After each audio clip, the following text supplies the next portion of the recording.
Ang daming tao ngayon sa palengke kasi Sabado. Saan ba daw nila? Yan.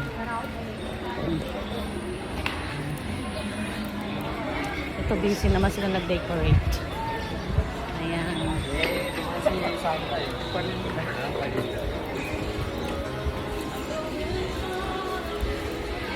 Yan, nandito na ako sa loob.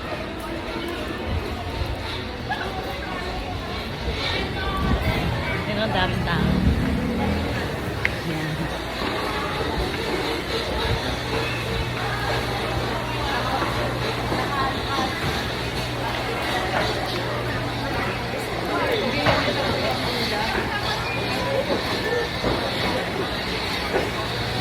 Ay.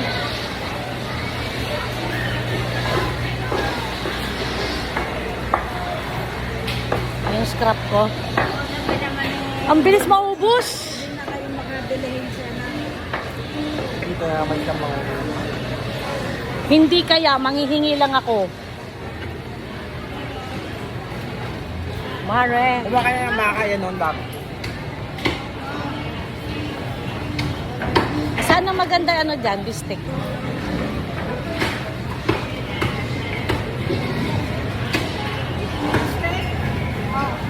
Ari baka. Ganda ng mga baka. Baka ng buhay. Baka yan? Ilan? Lahat na. Lagpas na ba ako 10? Sabay tanong. Ah.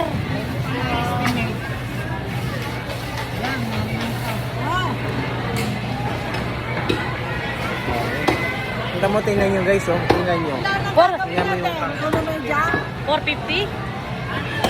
450 ang kilo? Gawin yung 460 pa rin. 460 na. Tamasin mo na yung araw nito. Ano? Papabayaran ko kay manager yan. Dagdagan mo 2 kilo. Ay, 2 kilo. Okay na yung ulam mo dyan. Yan ba manigit? JM. Yung pera mo. 2 kilo? Ayun, okay na yan. Yan ba pangalan mo, si Jamie? Sa lalaki. Pababayaran ko sa kanya yan. Kasi request siya ng request yung kaldereta. Oh. Ito ngayon. Kaldereta ka na. Ah. Maliliit lang, maliliit. Walang wala kang isang buto na baka?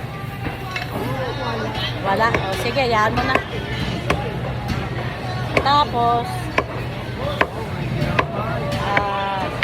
Baboy. kalahati lang. Stick.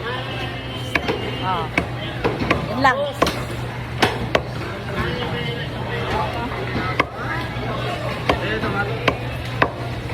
Slice yan. Maninipis. Tapos kasi laki ng mga posporo. Oh. Ayan na. Dagdag na sa kaligayahan. Yan. Yes. Ha? Yan lang kasi yung binili ko sa yung na baboy, hindi ko pa naluto eh. Dinijeta ko sila sa gulay. Ninang, lista mo. Yan. Babalikan ko. Nangutang ako sa suki ko ng baka. 450 ang kilo. Kaya, yung 2 kilo, pina-chop ko pang kaldereta. Tapos yung kalahating kilo naman, pina-chop ko ng bistik kasi hahalo ko sa pork, creamy pork mushroom mamaya. So ito na ako sa palengke, sa aking mga suki. Jalan.